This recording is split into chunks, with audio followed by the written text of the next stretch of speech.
Tänään 8. luukku. Ekana valtiolaisten ja luukku 8 on tässä. Kettu istuu. Nyt se soittaa viulua. VPK on.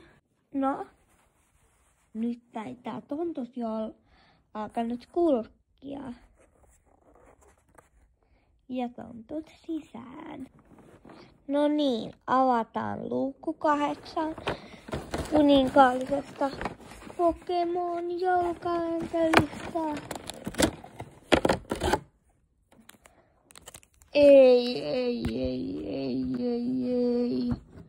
Te varmaan saatatte olla sitä mieltä, että kiva boosteri. Tää on fun pack. Täältä tulee vaan 3 korttia, eikä täällä voi olla vetoa. Avataan se silti. Joo, tää oli se palassuollevel. Nähdään ensi videossa.